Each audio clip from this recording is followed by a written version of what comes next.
Bonjour tout le monde, donc séance du mardi 24 mars 2020, donc cours avec les DS 21, donc le cours sur les options. On a déjà abordé toute une partie du cours sur le thème, donc je vais simplement compléter aujourd'hui euh, les éléments manquants et ensuite on va passer à ce qu'on appelle le modèle binomial à une période. Donc là j'ai effectivement la liste des présents. Donc Yasmina, Aline, Dylan, Elisabeth, Fatima, Kevin, Luno, Roxana et Ziao. Voilà, nous avons exactement 10 présents. 10 présents, voilà. Et on verra après s'il y a une évolution. Très bien.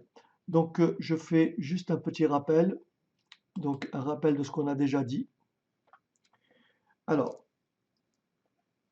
rappelez-vous, dans le cas de dans le cas d'une option d'achat, dans le cas d'une option d'achat, on a dit que le payoff d'un call, c'est le maximum ST moins K 0. Alors, je rappelle, d'abord, peut-être avant tout, je rappelle les paramètres. Admettons qu'on ait une action qui est cotée aujourd'hui S0. La cote d'une action aujourd'hui est S0. Cette action, à l'échéance, elle va coter S grand T. Son prix d'exercice, c'est K. Prix d'exercice K. Et C est la valeur du call. Donc, si on anticipe une hausse de cours, on va donc aller sur l'achat d'un call.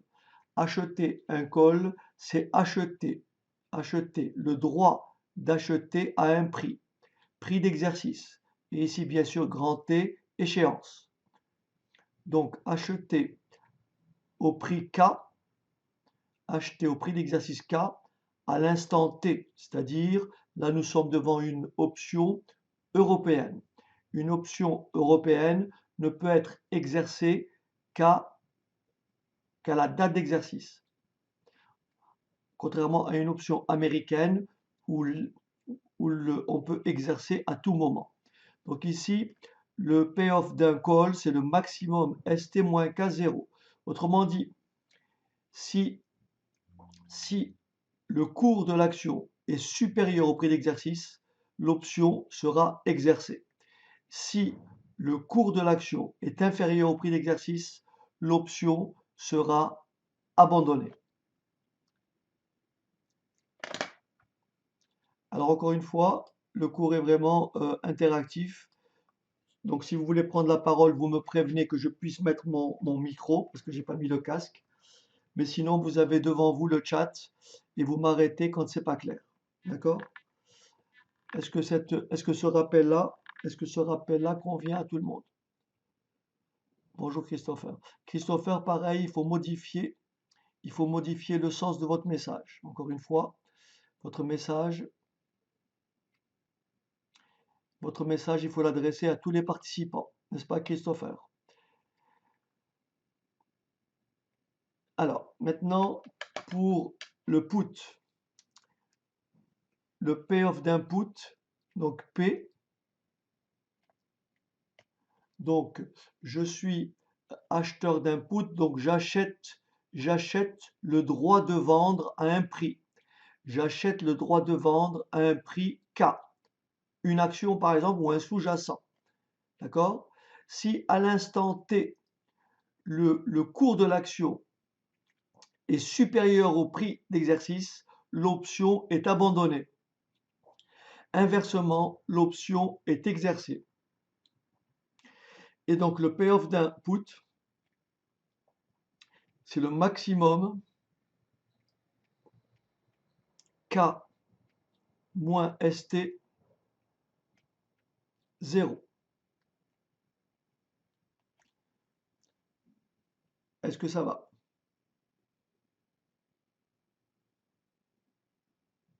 Donc ça, c'est ce qu'on a déjà dit. Donc ça, c'est ce qu'on a déjà dit.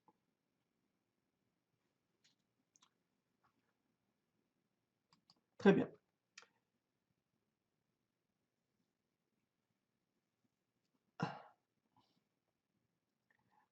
Alors, ensuite, on a abordé ensuite ce qu'on appelle l'absence d'opportunité d'arbitrage, ce qu'on appelait les AOA, absence d'opportunité d'arbitrage.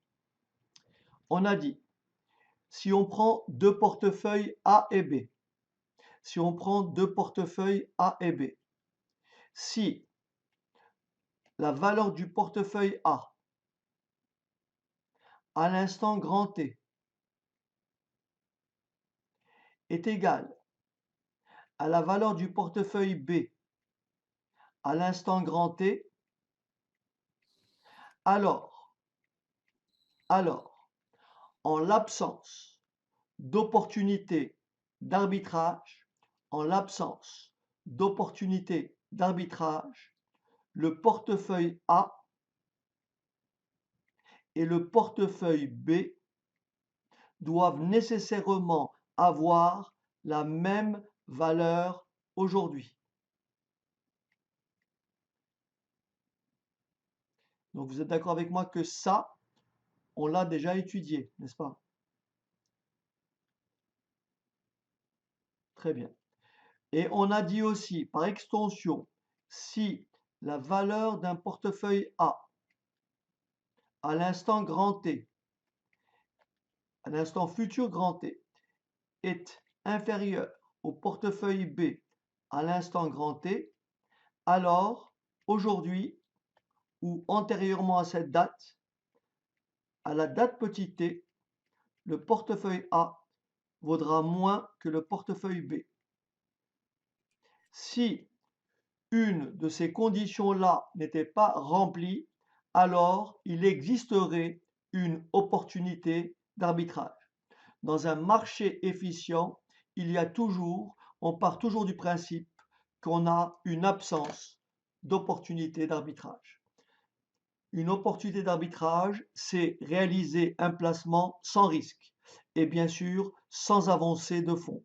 Autrement dit, vous avez un gain, vous faites rentrer de la trésorerie sans prendre de risque et sans engager le moindre centime. Donc c'est ça une opportunité d'arbitrage. C'est acheter une action sur une place financière, sur une bourse, à une certaine cote, et avoir la même action cotée dans une autre bourse. Si les deux valeurs sont différentes, vous allez acheter au plus bas et vous allez revendre au prix le plus haut et vous réalisez ainsi un gain sans débourser quoi que ce soit. Est-ce que c'est bon? C'est ça une opportunité d'arbitrage.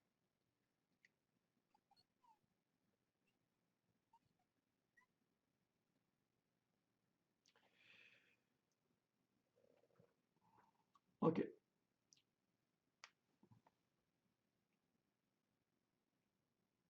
Ah oui, bien sûr, Dylan, tout se fait à la seconde. Tout est fait à la millionième de seconde. Ok, tout est fait de façon. Voilà, c'est ça l'électronique en fait.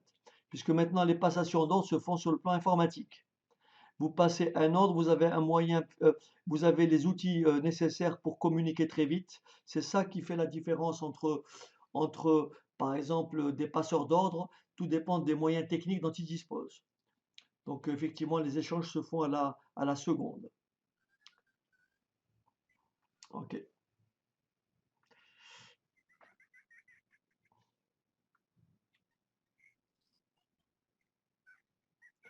bien. Si vous voulez bien, on va continuer notre exploration.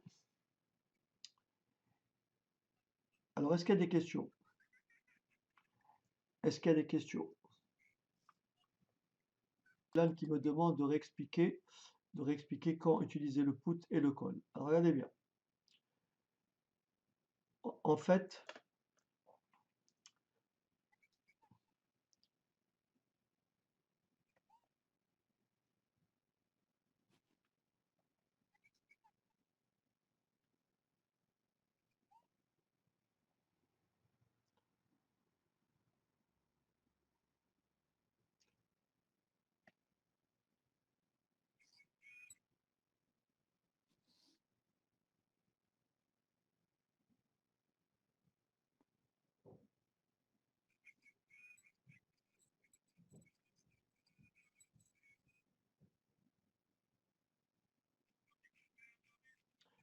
il y a un micro qui est ouvert.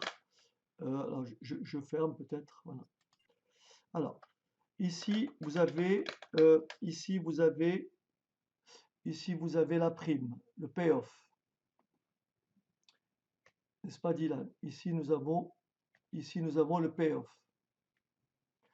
Donc là, à partir de cette valeur-là, donc là c'est le prix d'exercice. Là, c'est le prix d'exercice. N'est-ce pas, Dylan? Ça, c'est le prix d'exercice. Et donc ça, c'est la valeur du call.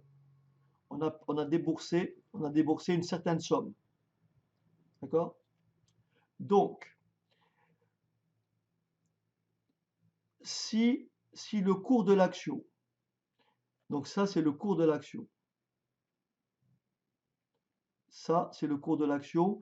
Et ça, c'est le payoff. D'accord? Donc, si le cours de l'action est dans cette zone-là, si le cours de l'action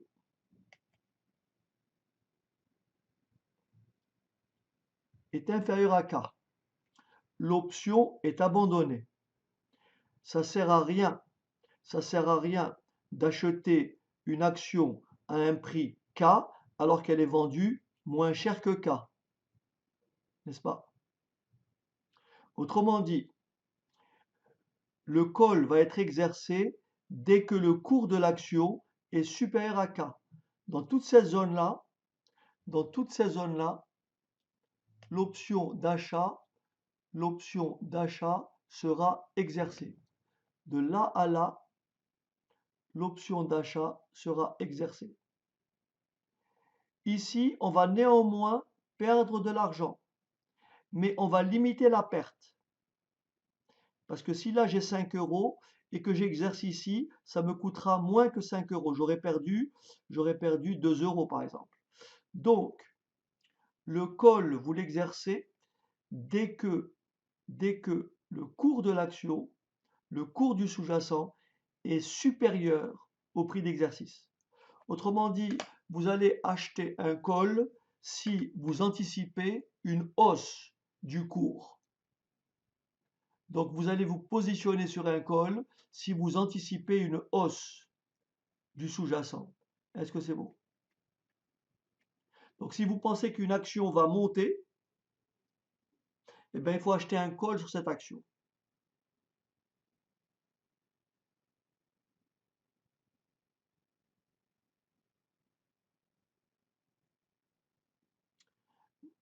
Maintenant, peut-être que mon début est trop brutal parce que peut-être que vous ne m'avez pas écouté lors des présentes sessions. Donc peut-être que certains sont déjà perdus. Mais l'objectif, c'est de me dire si vous êtes perdu ou pas. Donc je remercie Dylan de me reposer la question. Je vais passer maintenant au put. Est-ce que quelqu'un a compris ce qui se passe ici? Ça veut dire concrètement, si on prend... Oui, on l'a fait, bien sûr. Christopher, il faut modifier. Non, le call, c'est donc le droit d'acheter. Ah, Dylan, hein. Alors, une option d'achat, une option d'achat, c'est-à-dire un call, c'est acheter le droit d'acheter à un prix d'exercice, à l'échéance T.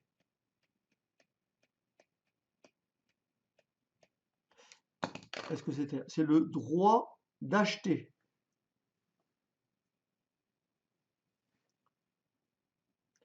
Contrairement au put, qui est acheter le droit de vendre. Le put, c'est acheter le droit de vendre.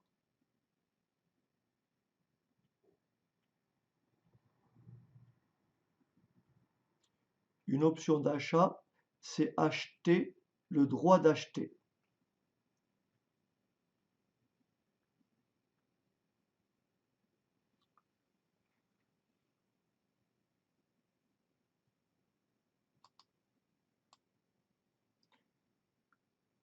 Si je prends une action, surtout en ce moment, c'est le temps de faire des achats, hein. Alors, si je prends une action, je prends l'action Air Liquide. Je prends une action Air Liquide. Air Liquide. Et admettons que le prix de la prime est égal à 3 euros et que le prix d'exercice aujourd'hui, Air Liquide cote, on va dire 90 euros. Air Liquide cote aujourd'hui 90 euros. Et on a un prix d'exercice K qui est égal à 100 euros.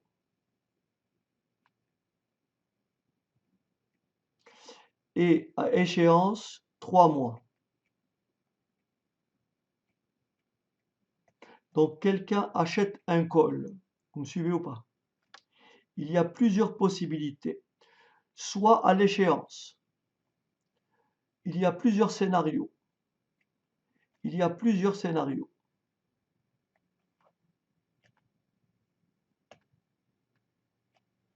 Je prends, on va dire, 3 scénarios différents.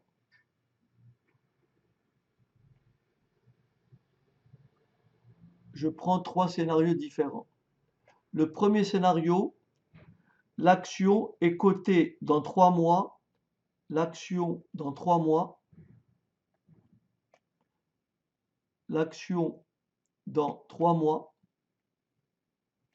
est cotée 99 euros. L'action dans 3 mois est cotée 102 euros.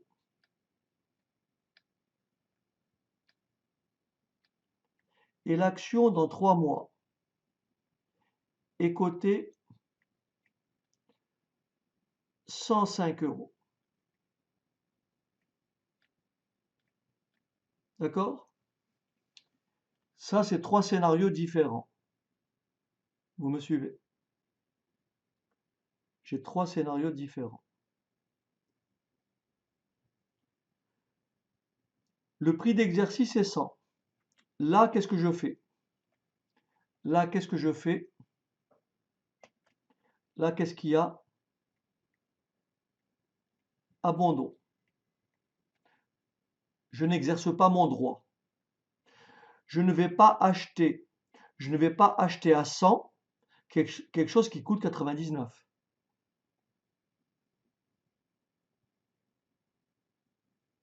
N'oubliez pas que j'ai déboursé 3 euros déjà. J'ai acheté mon col 3 euros, d'accord? Donc là, j'ai perdu combien? J'ai perdu 3 euros. Et le vendeur a gagné la prime, les 3 euros. Est-ce que c'est clair? J'ai perdu 3 euros et le vendeur a gagné 3 euros. D'accord. Rappelez-vous, c'est un jeu à somme nulle. Ce que gagne l'acheteur, le vendeur le perd, et vice-versa. Je suis à 102 euros. 102 est supérieur à 100. Je vais donc exercer. Qu'est-ce que je vais faire? Je vais acheter à 100 et je vais vendre à 102. Je vais donc gagner 2 euros. Mais comme j'ai déjà dépensé 3 euros, je vais limiter ma perte. Ma perte, elle ne sera que de 1 euro. Est-ce que c'est bon? Mais je vais exercer. Et là, j'ai perdu 3 euros. Est-ce que c'est clair? Maintenant, je suis ici, à 105 euros. À 105 euros, je vais bien entendu exercer. Je vais donc acheter à 100 quelque chose qui coûte 105. Je vais donc, j'aurai un payoff de combien? De 5. Mais comme j'ai misé 3, mon solde, mon gain est de 2 euros. Est-ce que c'est bon? Et donc là, si on regarde bien, j'exerce que si ST est supérieur à K. C'est pour ça que le payoff d'un call, c'est le maximum de ST moins K0.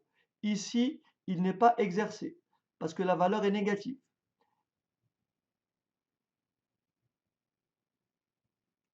Très bien, bonne question. Si ST égale 100, on fait ce qu'on veut, c'est pareil. Pour le vendeur et pour l'acheteur, on est quitte. Ni gain ni perte. C'est zéro des deux côtés. Est-ce que vous êtes d'accord? D'accord. À 100, c'est zéro de deux côtés parce que 100 moins 100, ça fait quoi? 100 moins 100, ça fait 0. Et 0, maximum de 0, 0, c'est 0. Donc en fait, à 100, il n'y a ni gain ni perte.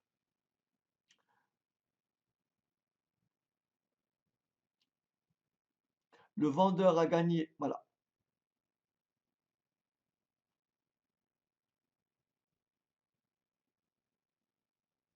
Non, le vendeur, le vendeur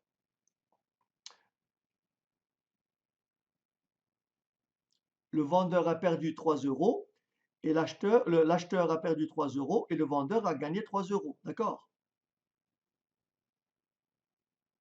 C'est logique. Ah oui, parce que vous avez acheté, c'est logique, on a acheté le droit d'acheter à 100, n'est-ce pas? On a acheté le droit d'acheter à 100 et ça vaut 100.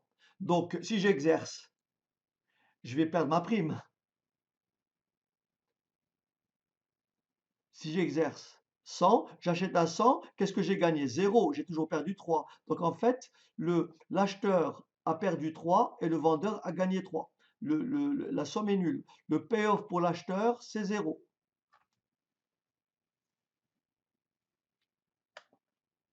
Ici, regardez bien pour K, regardez pour K, le payoff pour l'acheteur, c'est combien? C'est la prime pour K. D'accord? Jusqu'à K, c'est la prime. L'acheteur commence à limiter sa perte juste quand ST devient strictement plus grand que K. Si ST égale K, l'acheteur a perdu sa prime. Ça répond à ta question, Christopher? Ok. Ok.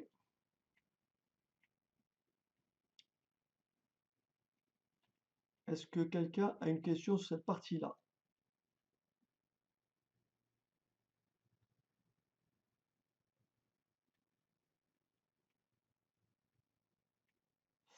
Maintenant,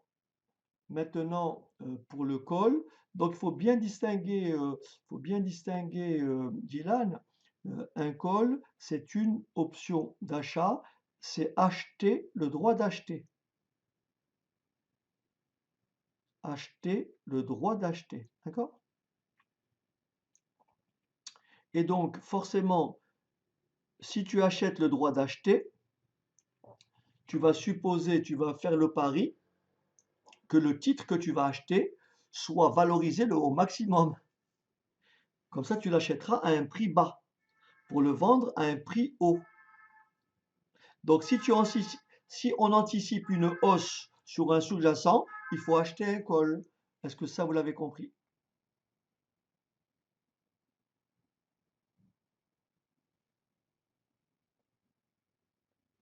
Ok. Maintenant, si on garde le même sous-jacent, les mêmes cotations, n'est-ce pas? Si on a les mêmes cotations, et cette fois-ci, je veux donc cette fois-ci, il est question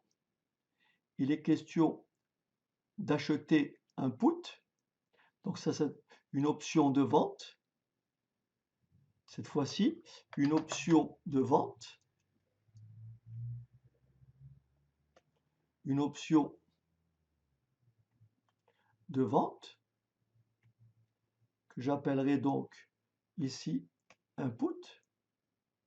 Donc j'achète le droit de vendre. Alors, un put, c'est acheter, donc ici un put, c'est acheter le droit de vendre. Est-ce que ça va? Et donc si je garde les mêmes caractéristiques et que ça soit plus un call, mais admettons que ça soit un put. Donc la prime à payer, c'est 3 €. D'accord? Le schéma pour le put, c'est celui-là. Le schéma pour le put, c'est celui-là.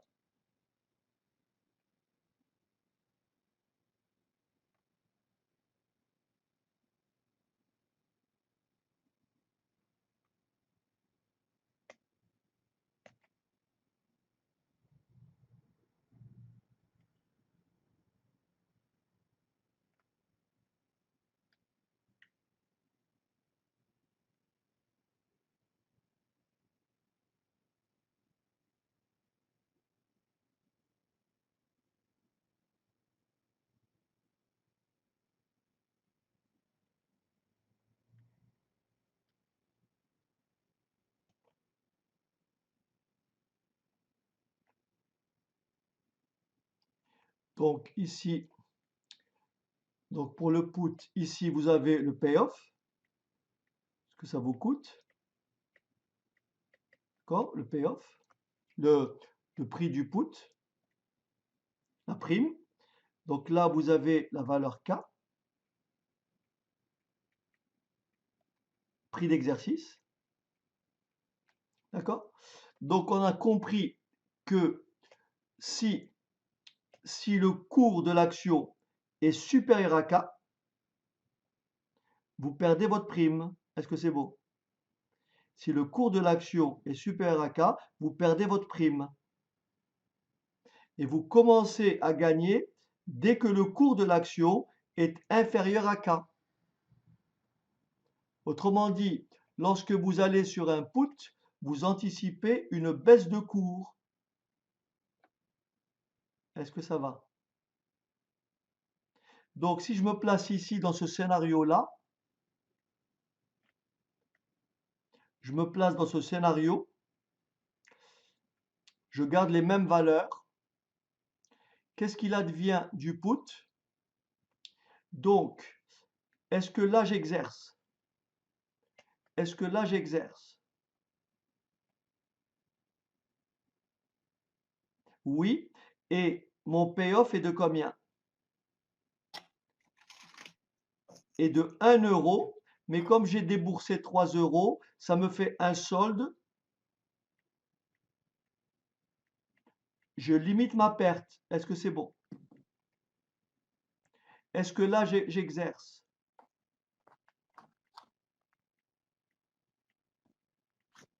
Est-ce que là j'exerce? Eh oui, vous n'allez pas, vous n'allez pas, vous n'allez pas vendre à 100, vous n'allez pas vendre à 100 quelque chose qui coûte 105. Vous n'allez pas vendre à 100 € quelque chose qui coûte 105. Parce que pour vendre à 100 € quelque chose qui coûte 105, il va falloir que vous l'achetiez à 105. Est-ce que c'est clair? En revanche, pour être un peu complet ici, donc si là je rajoute une rubrique, je rajoute un prix d'exercice, un cours par exemple ici égale, on va dire un cours égale ST égale à 95, D'accord? Si le cours est de 95, je vais donc exercer et je vais avoir un solde de, donc ça me fera ce que j'ai déboursé plus ce que j'ai gagné. Ça me fait un solde de 2 euros. Est-ce que ça va?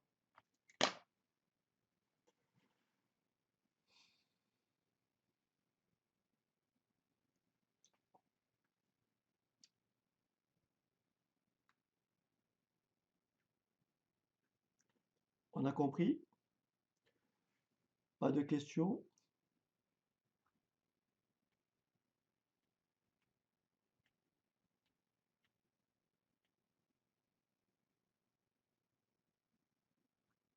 Ok.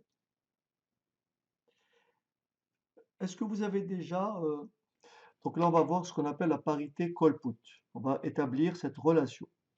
On va démontrer cette égalité, mais je vais expliquer ce que c'est. Alors, on va partir de ce principe. On a un on dispose de deux portefeuilles. Un portefeuille A qui est composé d'une option d'achat, donc un call, et de liquidité, dont la valeur aujourd'hui, c'est K exponentielle de moins RT. Je vais expliquer ça juste après. On a un portefeuille B qui est composé d'une option de vente, un put, une option de vente, un put, et d'une action qui est cotée aujourd'hui, et d'une action qui est cotée aujourd'hui, S0. Et d'une action qui est cotée aujourd'hui, S0.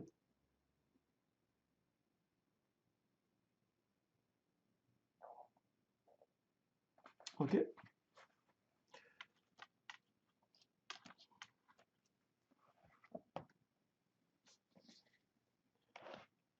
Est-ce que ça va? Alors je rappelle les éléments suivants. Je vais prendre, donc il s'agit ici, j'ai grand C0. Alors bien sûr, ici, il s'agit on est devant des options européennes. Ce que je fais là, je traite des options européennes.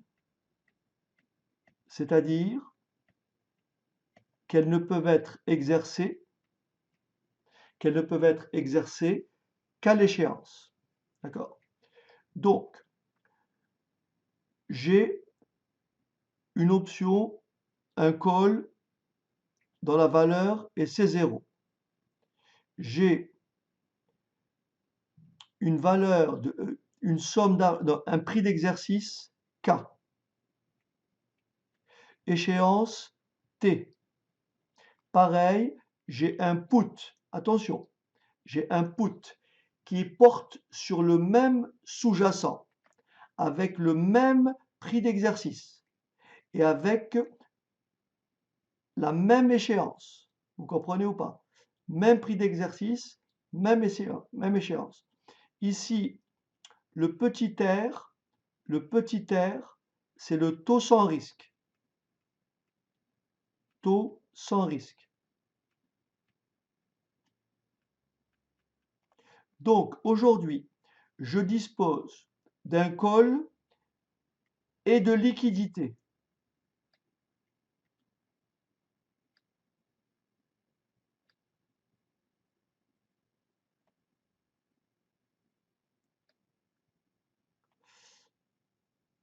Je dispose d'un put et d'une action.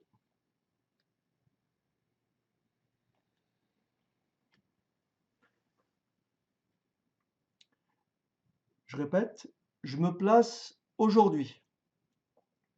Je me place aujourd'hui. J'ai aujourd'hui en portefeuille un call et une certaine somme qui est égale à K exponentielle de moins RT. Donc ça c'est le portefeuille A. Ça c'est le portefeuille A. Aujourd'hui. Et ça c'est le portefeuille B aujourd'hui.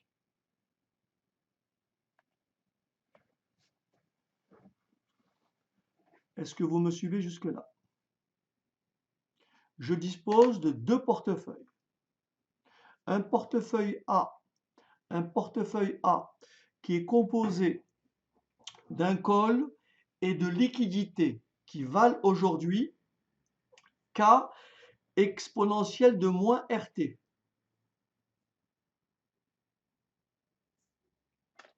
Regardez le schéma.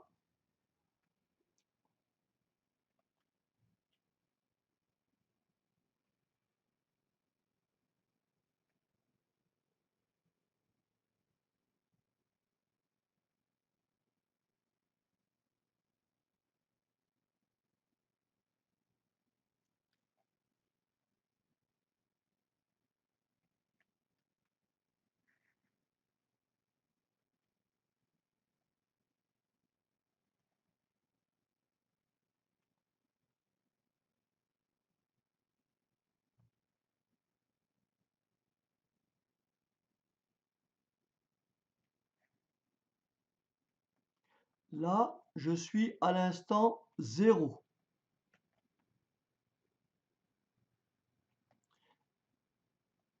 Là, je me place à l'instant T.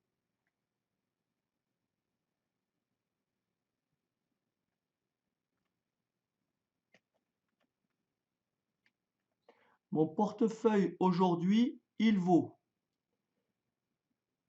portefeuille A, il vaut C0 plus mes liquidités.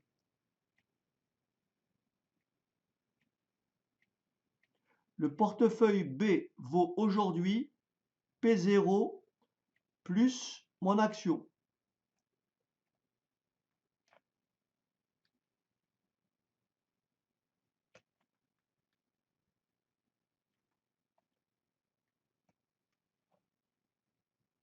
Bien. Alors, dites-moi ce qui se passe à l'instant T. Quelle est la valeur de mon portefeuille? Est-ce que quelqu'un peut me dire quelle sera la valeur? Donc, en 0, voilà ce que j'ai. À l'échéance, qu'est-ce que j'obtiens? Vous êtes d'accord avec moi que j'obtiens?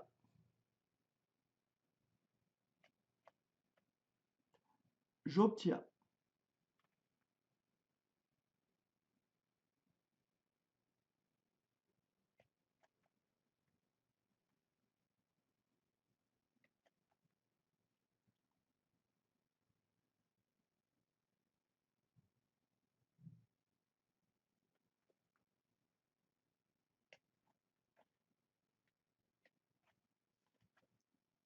Je vous écoute.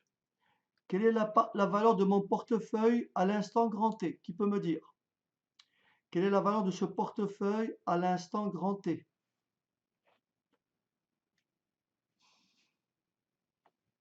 Quelqu'un veut prendre la parole? Non, ce portefeuille, Christopher, ce portefeuille, combien vaut-il à l'instant grand T? Vous êtes d'accord avec moi que là, j'ai acheté un call, oui ou non? Là, j'ai acheté un call.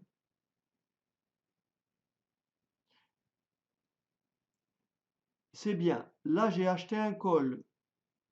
Quelle est la valeur de mon call? Qu'est-ce qui peut me rappeler? Quel est le payoff d'un call?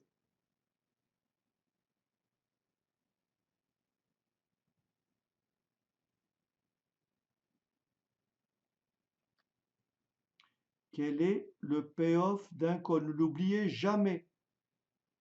Rappelez-vous, pour un call, c'est le maximum, très bien Dylan, c'est le maximum ST moins K0. Est-ce que ça va? Ça, il ne faut pas l'oublier. Est-ce que c'est clair? Donc, la valeur de ce call, c'est maximum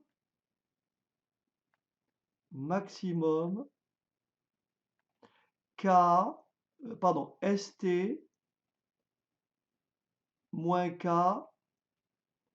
0. Plus combien? Et ça, vous l'avez dit. Plus ça placé pendant T périodes. Et vous avez compris, ça fait plus K. Est-ce que ça va?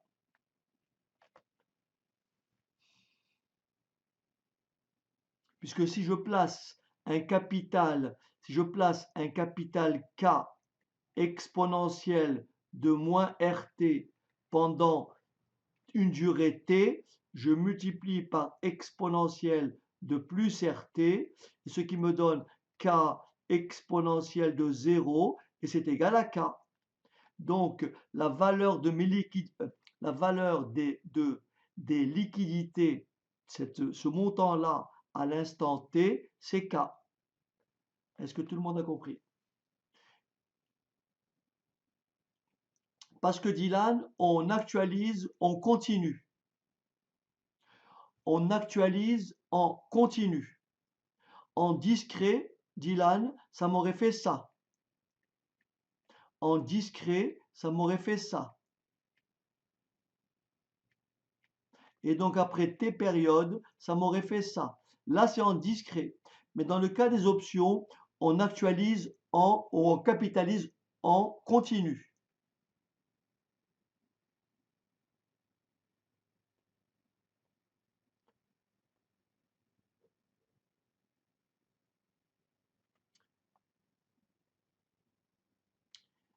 Alors, quelqu'un peut me dire quel est le solde? Comment je peux écrire ça? Comment je peux simplifier ça? Quel est d'après vous? Alors, prenons deux scénarios. Vous me suivez ou pas? Vous êtes d'accord avec moi que soit ce nombre-là est plus grand. Si ce nombre-là est plus grand, quel est le solde? Si ce nombre-là est plus grand, quelle est la valeur finale? Tout le monde a compris? Xiao, elle a dit ST. Si ce nombre-là est plus grand, ça me fait quoi? ST moins K plus K, et ça fait ST. Est-ce que ça va? Puisque ce nombre-là est plus grand. Donc, je fais ça plus ça. Et ça me laisse ST. Mais si ce nombre-là est plus petit, ça fait combien? Si ce nombre-là est plus petit,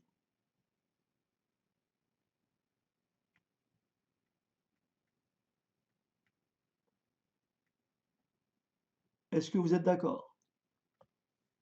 Non, pas 2K. Non, pas 2K. Ça fait 0 plus K. 0.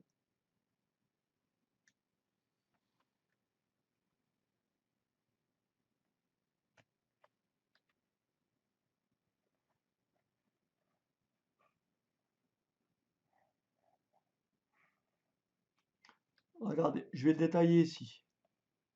Maximum, maximum, ST,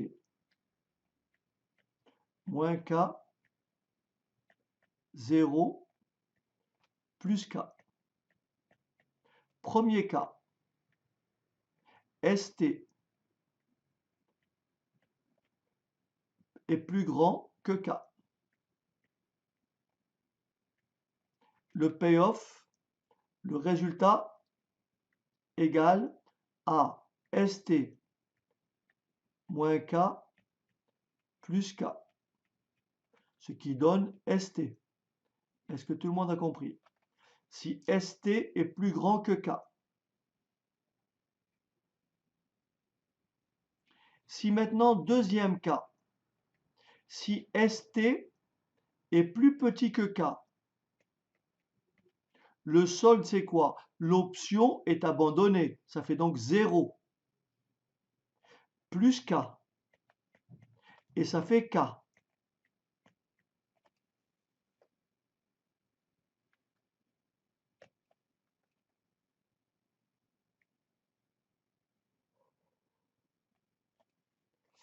Qu'est-ce qui peut dire comment je résume ces deux situations?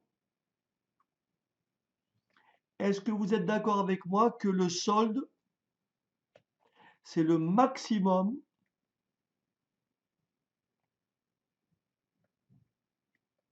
de ST virgule K. Le solde, c'est le maximum de STK. Et oui, pour vous en rendre compte, regardez bien. Ici, ST est plus grand que K, ça fait ST. K est plus grand que ST, ça fait K. Donc ça vous donne bien le maximum de STK. Si ST est plus grand que K, ça fait ST. Si K est plus grand que ST, ça fait K. Donc ça se résume en ça. Est-ce que ça va? Il faut bien comprendre. Vous voyez, c'est très cérébral en fait.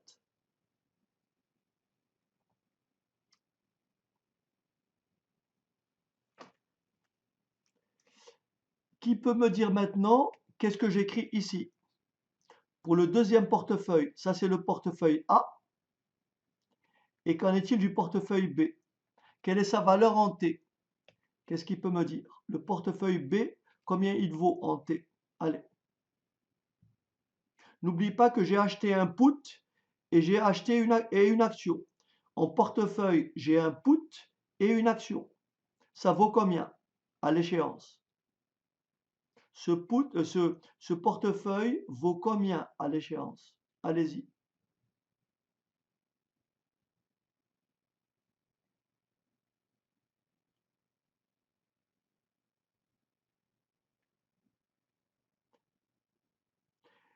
Quel est le payoff d'un put?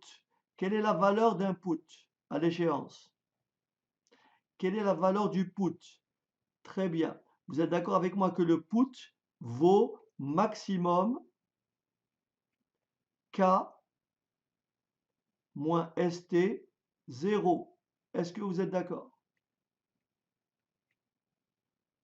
Quelle est la valeur de l'action à l'échéance? Quelle est la valeur de l'action à l'échéance? Quelle est la valeur de l'action à l'échéance?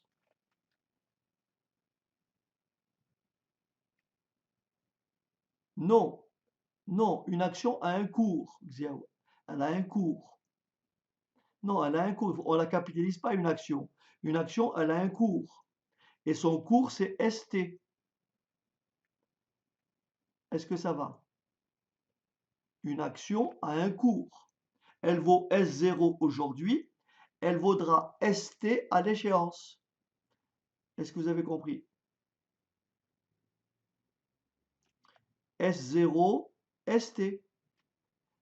S0, ST.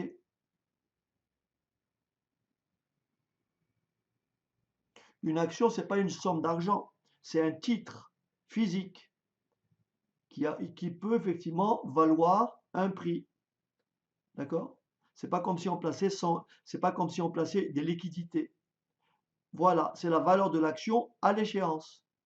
C'est le cours de l'action à l'échéance.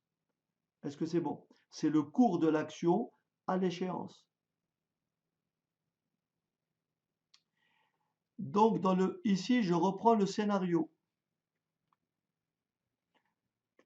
Pour le deuxième portefeuille,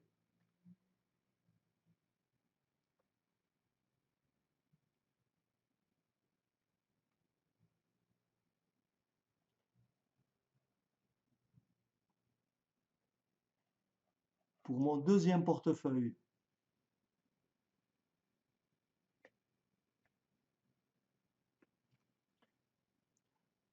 vous êtes d'accord avec moi que mon portefeuille à l'échéance vaut maximum K moins ST, ça c'est la valeur du put, plus le cours de l'action. Est-ce que ça va? Là, j'ai recopié ça. Vous êtes d'accord avec moi comme tout à l'heure, il y a deux cas. Premier cas, K est supérieur à ST. Deuxième cas, K est inférieur à ST. Est-ce que vous me suivez? J'envisage deux possibilités. soit K est plus grand que ST, soit K est plus petit que ST. Dans ce premier cas, si K est plus grand que ST, quel est le payoff?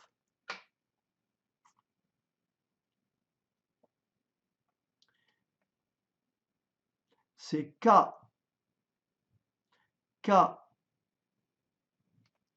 c'est K moins ST plus ST. Est-ce que ça va? Qui est égal à combien? À K. Est-ce que c'est bon? Dans le deuxième cas, si K est plus petit que ST, quel est le payoff?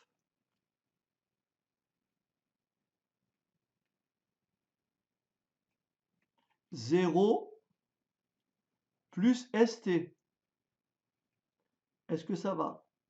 0, ça c'est négatif. Donc ça fait 0, le maximum de moins et de 0 c'est 0, plus ST. Et qu'est-ce que vous remarquez? Lorsque K est plus grand que ST, ça fait K. Lorsque ST est plus grand que K, ça fait ST. Et j'obtiens, comme tout à l'heure, quel résultat?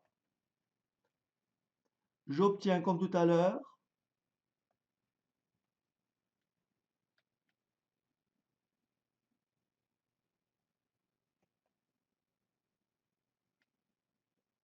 est-ce que ça va?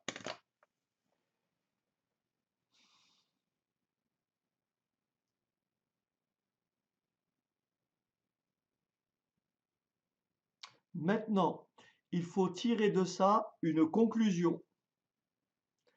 Il faut tirer de ça une conclusion.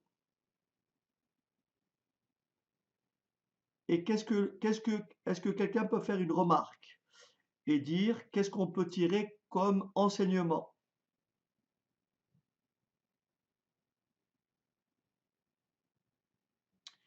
Quelle est la valeur du portefeuille A? Quelle est la valeur du portefeuille A? Quelle est la valeur du portefeuille A? À l'échéance. Écrivez-le, n'hésitez pas. Je répète, quelle est la valeur du portefeuille grand A à l'échéance?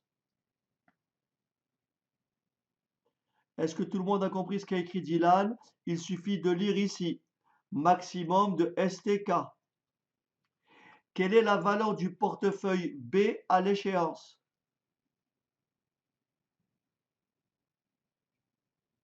Est-ce que vous êtes d'accord avec Dylan? La valeur du portefeuille B à l'échéance, c'est la même valeur. Qu'est-ce qu'on peut donc écrire? On peut écrire ceci. Écoutez-moi bien. On peut écrire ceci.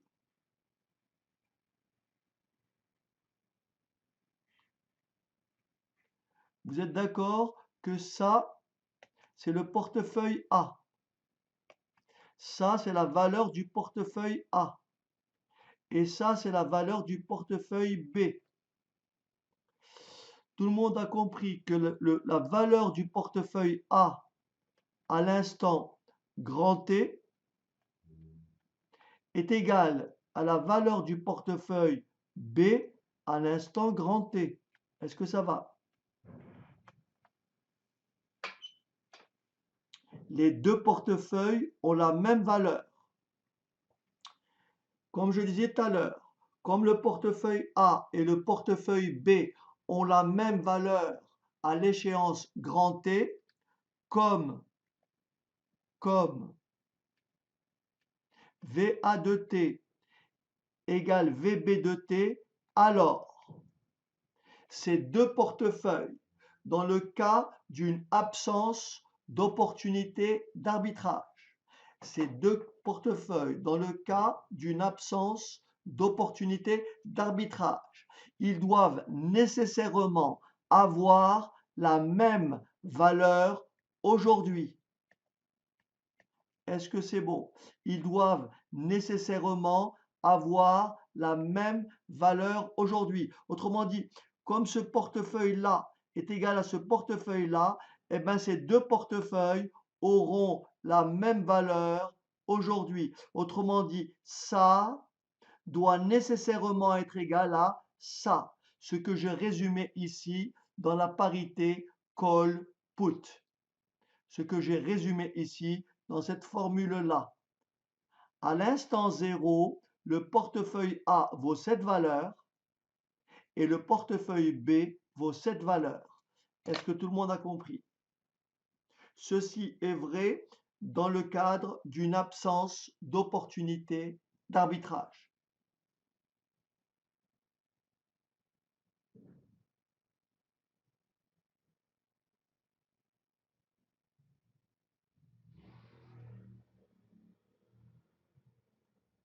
Est-ce que vous voulez que je reprenne?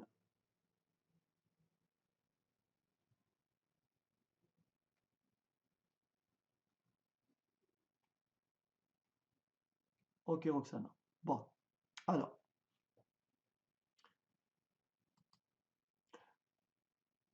alors, je réponds, je réponds d'abord.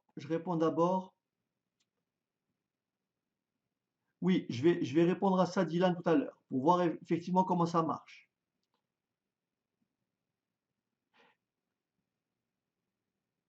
La parité call-put, c'est ce que tu viens d'écrire. C'est ce que tu viens d'écrire, Dylan, mais bien sûr, pas n'importe quelle liquidité, bien sûr, actualisée. Prix d'exercice actualisé, d'accord? Mais je vais affiner un petit peu, je vais affiner. Est-ce qu'il y a d'autres personnes qui n'ont pas tout à fait tout compris?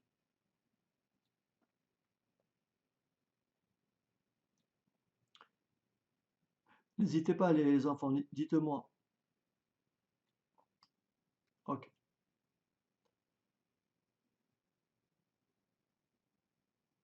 ok. Bon, les enfants, vous permettez que je reprenne.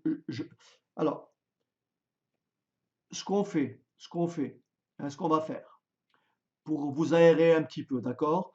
Je vais laisser le tableau tel que, n'est-ce pas? Je vais laisser ça tel que. Vous notez tout ça, n'est-ce pas?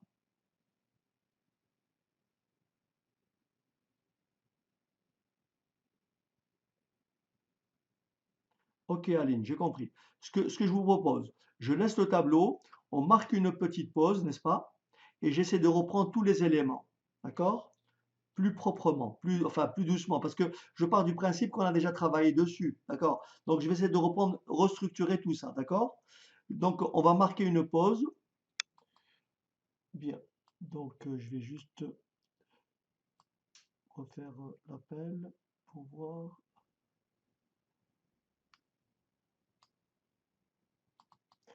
Allez, c'est reparti. Donc je vous propose de faire comme ceci. Bon, je reprends d'abord, je reprends d'abord quelque chose de très important. Regardez bien. Étape numéro un, on a dit, vous m'arrêtez s'il vous plaît pour que ça fasse un passage, d'accord?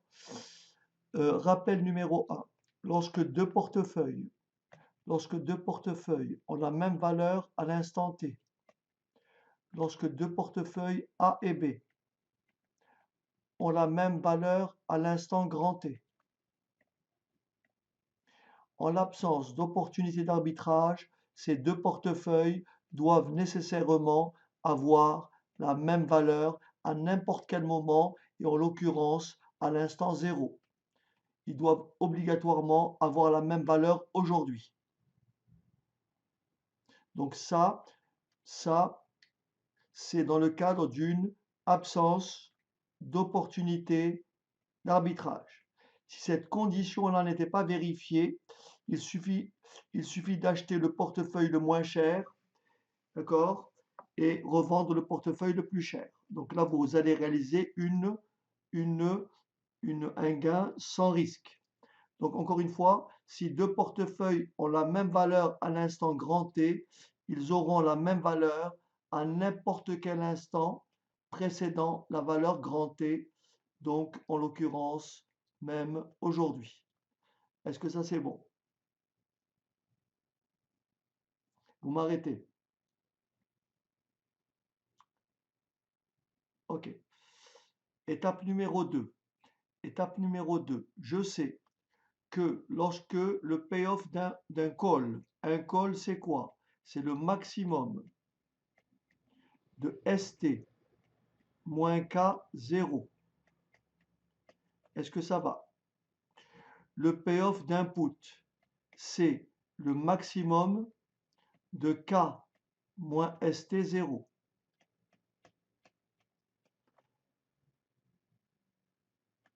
Est-ce que ça va?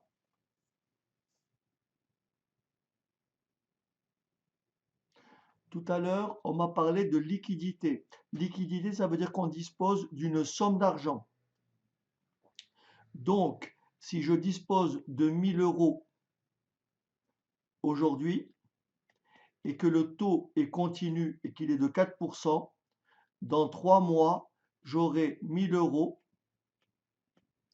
que multiplie exponentielle de 0,04 que multiplie 3 sur 12. Donc ça, c'est un placement en continu. Est-ce que vous êtes d'accord? Donc si à l'échéance 3 mois, j'ai une somme ici de 5000 euros. Combien faut-il placer 3 mois avant pour avoir ici 5000 euros?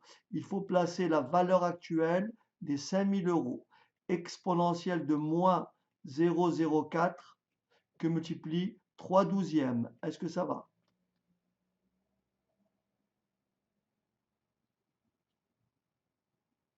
Donc si vous avez un axe temps et que vous avez ici un capital K,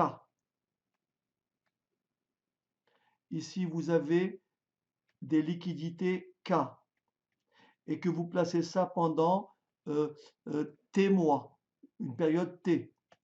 La valeur acquise à l'époque T, on continue au taux sans risque R, c'est K exponentielle de R fois T. Maintenant, si aujourd'hui j'ai une valeur, un montant égal à K, si je veux actualiser K au taux continu R, je dois placer ici quelle somme? Je dois placer ici K exponentielle de moins RT. Si je place K exponentielle de moins RT à cette date, j'obtiens dans T période un montant égal à K. Est-ce que ça c'est clair?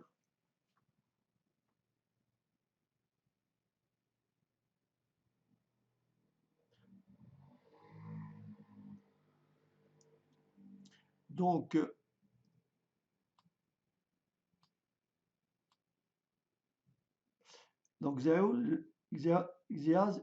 les liquidités, c'est une somme d'argent. Je dispose de cette somme-là et à l'échéance, j'aurai cette somme-là. Est-ce que c'est bon?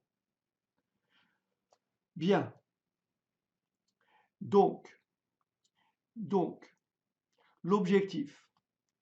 L'objectif de la parité call-put. L'objectif de cette relation. Ça veut dire concrètement quoi? Ça veut dire si j'ai la valeur d'un call, j'ai le prix d'exercice. Si j'ai le cours de l'action aujourd'hui, si j'ai le taux sans risque et si j'ai la date d'échéance, à partir de la valeur du call, je peux trouver la valeur du put correspondant. Autrement dit, le call, le put, d'après cette relation, P0 est forcément égal à C0 plus K exponentielle de moins RT moins S0. La connaissance de C0, de K, de R, de T et de S0 me permet de trouver le montant du put. Inversement, si je connais le montant du put, je peux déduire le montant du call grâce à cette relation qu'il faut connaître par cœur. C0 est égal à quoi? À P0 plus S0 moins K exponentielle de moins RT. Voilà à quoi sert cette relation parité col-put. Connaissant la valeur d'un col, je peux déduire la valeur du put qui a le même prix d'exercice, qui a la même échéance. Si cette condition n'est pas vérifiée, si la valeur du put ne répond pas à cette question, ou si la valeur du call ne respecte pas cette égalité, il y a donc une opportunité d'arbitrage. Est-ce que ça c'est clair? C'est ça l'objectif en fait. L'objectif, c'est de trouver une relation qui me permette de calculer le put à partir du call, ou qui me permette de calculer le call à partir du put. Est-ce que ça va?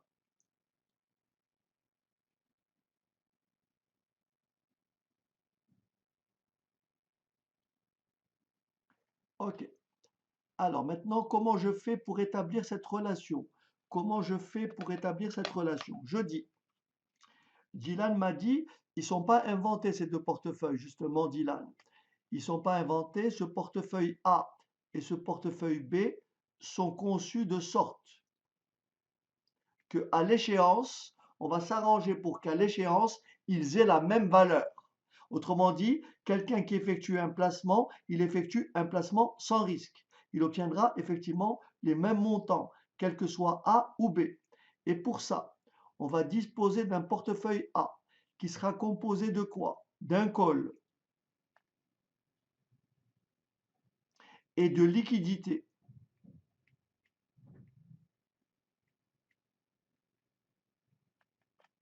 On va constituer un portefeuille B qui sera composé d'un put et d'une action. Ça, ce sont deux portefeuilles. Et on va expliquer que ces deux portefeuilles-là auront la même valeur en T, sachant bien sûr que les éléments, c'est le cours de l'action S0. À l'échéance, le cours de l'action, c'est ST. Prix d'exercice K. Échéance grand T. J'ai un taux sans risque R. J'ai le prix, la valeur du call et la valeur du put. Est-ce que ça va? Voilà les éléments dont je dispose. Maintenant, vous avez compris que le portefeuille A, à l'échéance, il aura quelle valeur? Il aura bien entendu le payoff du call.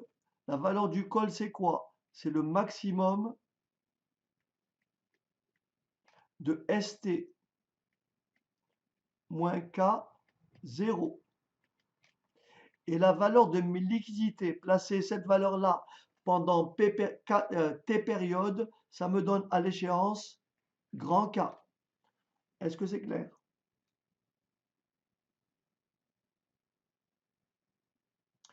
Du coup, tous ces éléments-là, les éléments associés au call, n'est-ce pas Dylan, et au put, c'est toujours même prix d'exercice.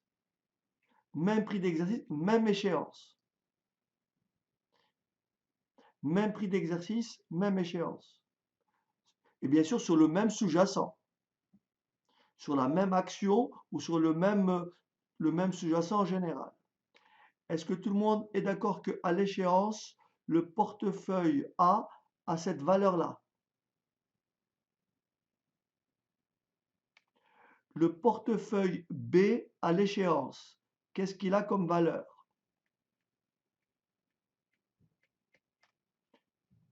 Quelle est la valeur du put?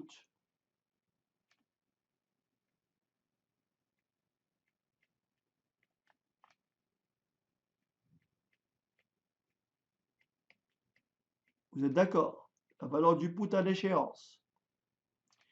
Quelle est la valeur de l'action? Quel est le cours de l'action à l'échéance?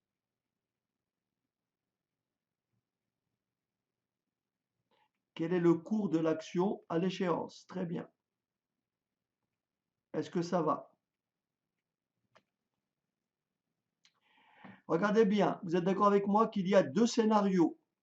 Il y a deux scénarios possibles. Premier scénario dans les deux cas.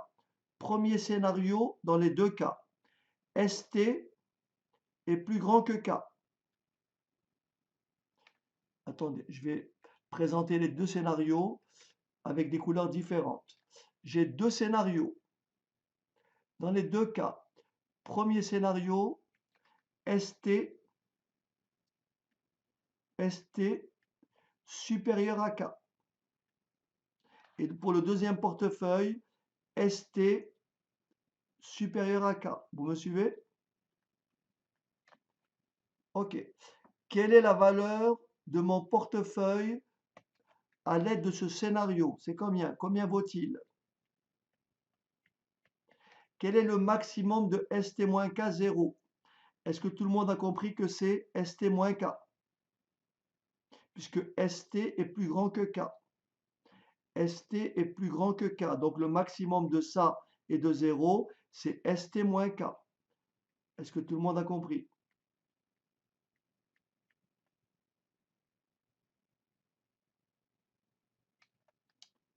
Plus K.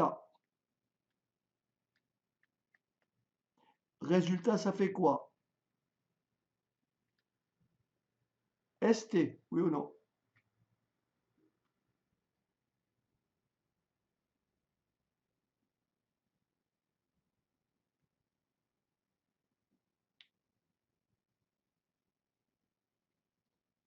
Ça va?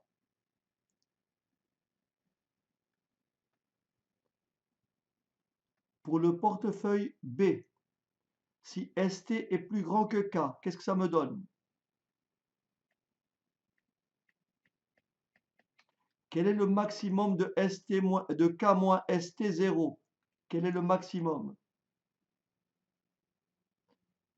Cette valeur-là est comment? Négative, oui ou non? Tout le monde a compris que ça fait 0. Plus combien?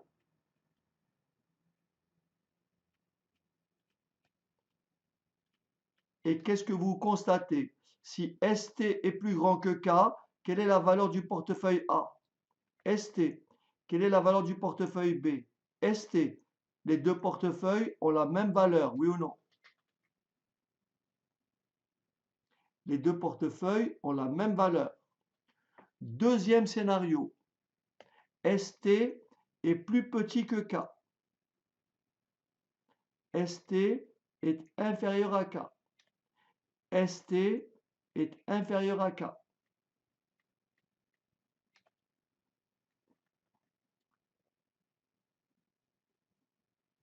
Qu'est-ce que j'obtiens ici? La valeur du portefeuille A, c'est combien? Tout le monde a compris que ST est plus petit que K, cette valeur est négative. Donc ça me fait 0, oui ou non? Ça me fait 0 plus K égale K. Est-ce que ça va?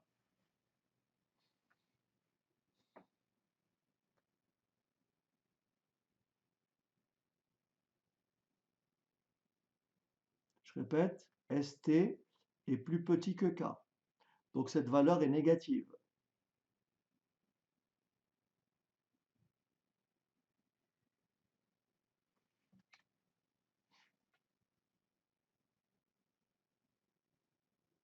Oui?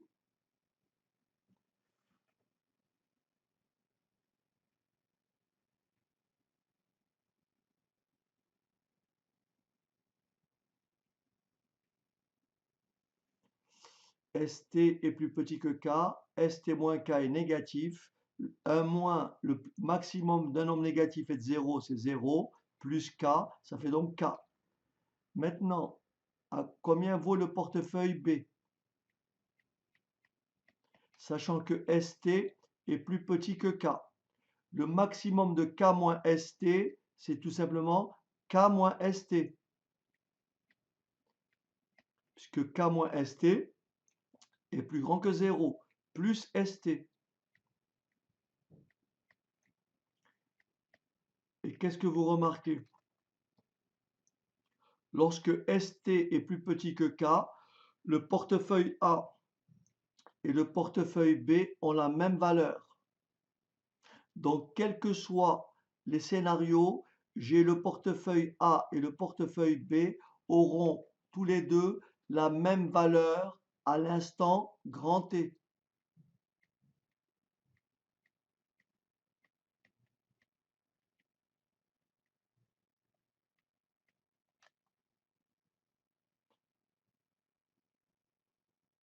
Ici, ça se traduit par quoi?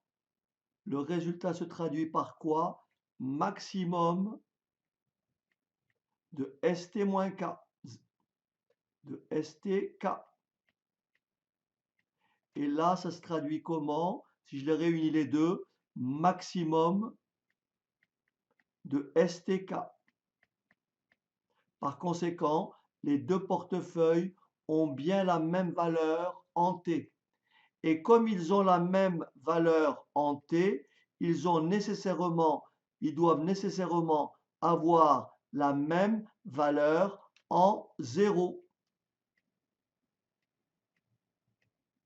Et donc, ça est forcément égal à ça, ce que j'ai traduit ici par la parité call-put. Est-ce que c'est clair?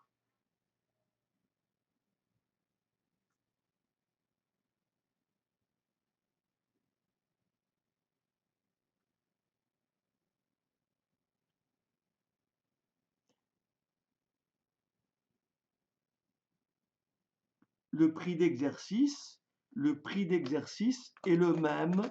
Le prix d'exercice est le même pour le call et pour le put, puisqu'ils portent sur le même sous-jacent.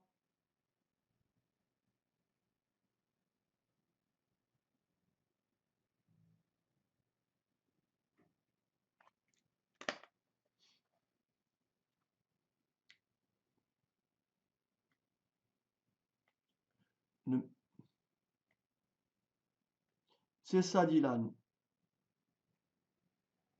C'est une somme d'argent que je dispose aujourd'hui et qui a cette valeur aujourd'hui.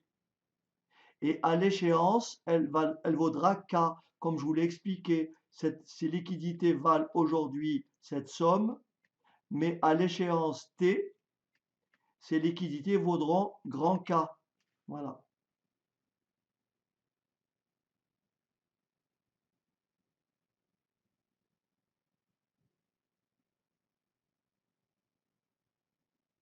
Autrement dit, ces liquidités vaudront le prix d'exercice. Exactement. Les liquidités auront la même valeur que le prix d'exercice, puisque le K, c'est là. Le K, c'est bien le prix d'exercice. Cette valeur-là, c'est le prix d'exercice. Donc, c'est le prix d'exercice actualisé. Les liquidités, c'est le prix d'exercice actualisé. D'accord? C'est le prix d'exercice actualisé. OK.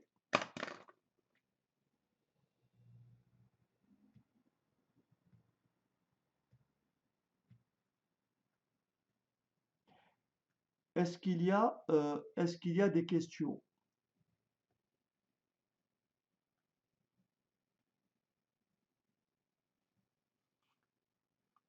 Si quelqu'un veut intervenir directement, qu'il le dise. Si quelqu'un veut intervenir directement, qu'il le dise. Est-ce que quelqu'un veut prendre la parole? Donc, voici un exercice. Pardon. Voici un exercice. Une action cote 65 €. L'option d'achat, option européenne sur cette action, avec un prix d'exercice de 70 € et une date d'échéance 3 mois. Une date d'échéance 3 mois.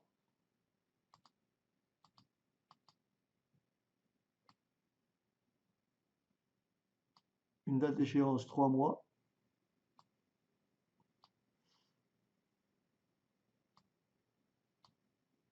Ah zut. Cote 5 €.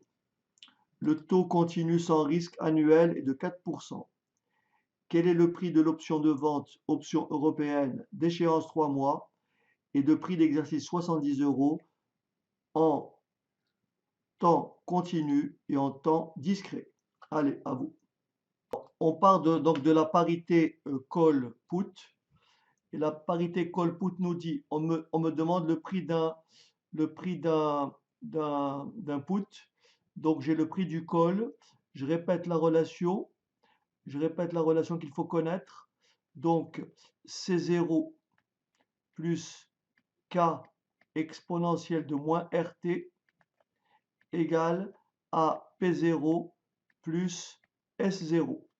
J'en déduis que P0 est égal à C0 plus K exponentielle de moins RT moins S0. On a donc P0 égale la valeur du col 5 euros, prix d'exercice 70 euros. Actualisé en continu, le taux sans risque est de 4%. L'échéance 3 mois. L'échéance 3 mois, moins le cours de l'action aujourd'hui. Et ça fait combien?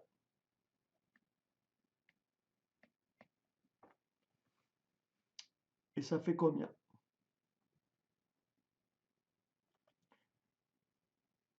Est-ce que tout le monde est d'accord?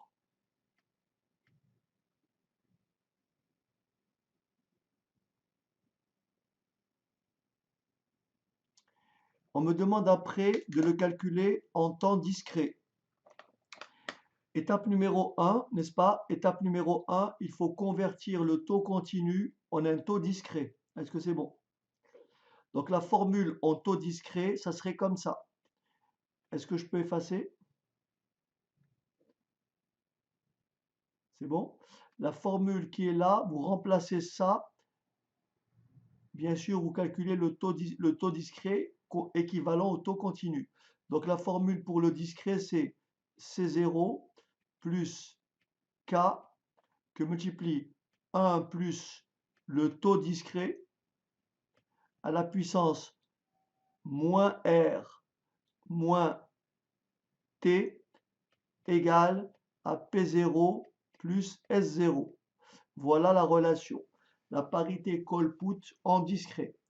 Donc, étape numéro 1, je vais calculer le taux continu, le taux discret équivalent au taux continu. Donc, 1 plus R discret égale exponentielle de 0,04. Est-ce que vous êtes d'accord? Sur une période. 1 euro placé pendant 1 an au taux discret, c'est 1 plus RD à la puissance 1. 1 euro placé au taux continu pendant 1 an, c'est exponentielle de 0,04 fois 1. Ce qui veut dire que RD, le taux discret équivalent au taux continu, c'est exponentielle de 0,04 moins 1. Qui peut me dire combien ça fait? Exponentielle de 0,04 moins 1.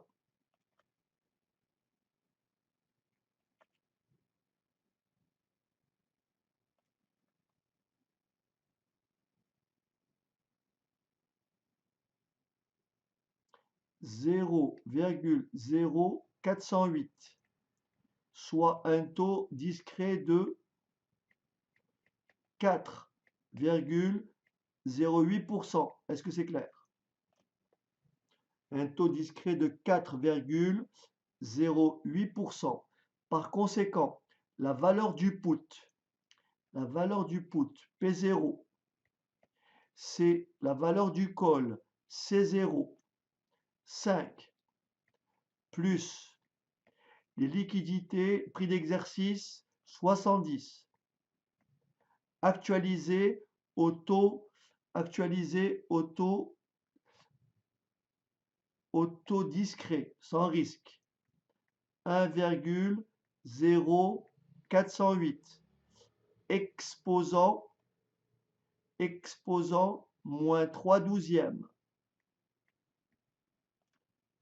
moins S0, 65. Et combien ça me fait?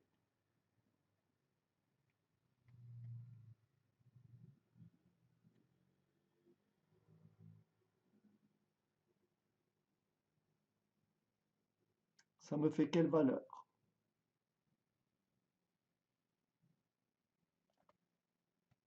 Ça fait 9,184 euros. Donc pour un prix, pour un call à 5 euros, exercice 70 euros, échéance 3 mois, taux discret 4,08%, la valeur du put correspondant, c'est 9,184 euros. Est-ce que c'est clair? C'est pas très compliqué à appliquer, en fait. Il faut bien simplement retenir la relation.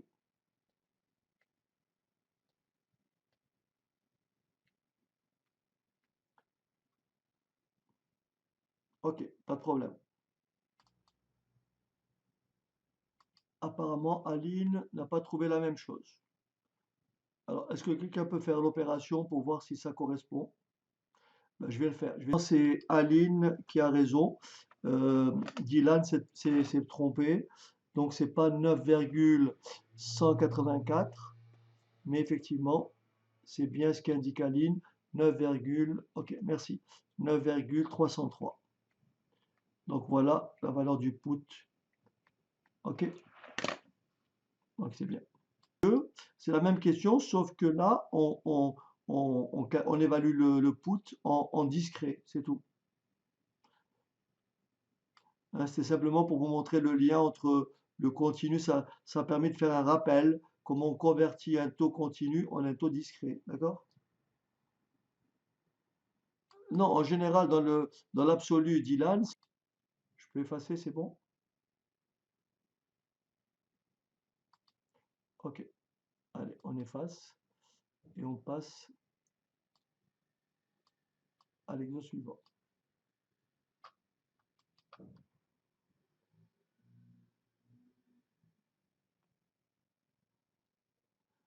Ah, ok.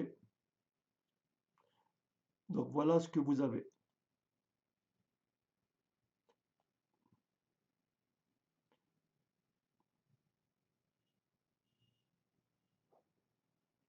Il n'y a pas de problème, Dylan. Ok.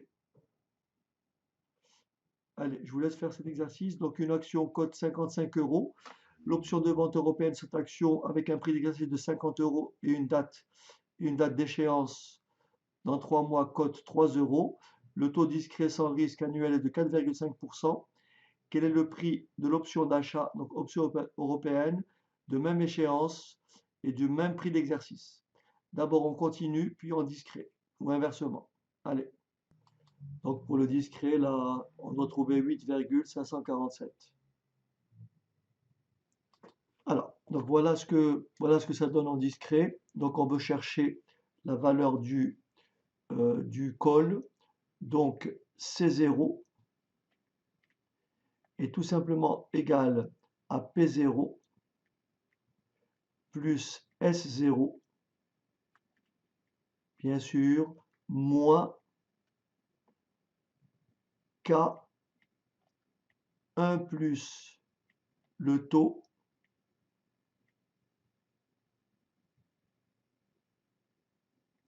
à la puissance moins T.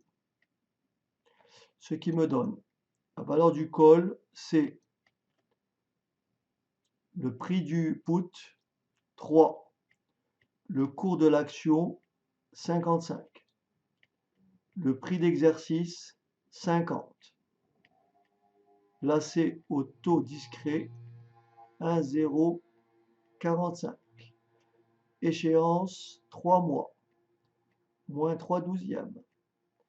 Et donc, vous devez trouver, comme indiqué, 8,547 euros. Est-ce que ça va? 8,547 euros. Donc là, c'est l'évaluation du call en temps discret ou au taux discret. Et maintenant, au taux continu. Il faut chercher le taux continu égal au taux discret. Donc j'écris exponentielle de i I étant le taux continu, ou exponentielle de R, RC. R étant le taux continu, égale à 1,045. J'ai donc RC égale ln de 1,045. Et combien ça fait? Ln de 1,045. Ça fait 0,044, soit un taux continu de 4,4%. Est-ce que ça va?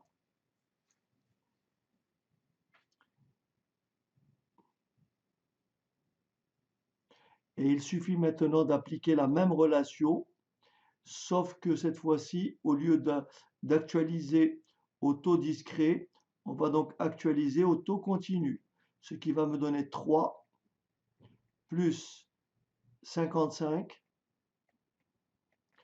moins 50 exponentielle de moins 0,044 que multiplie 3 douzièmes. Et ça fait combien?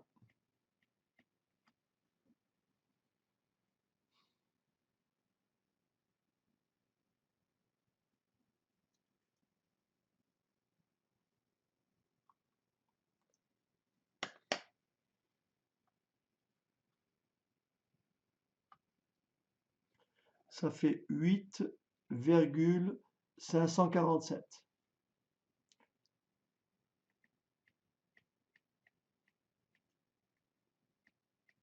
OK.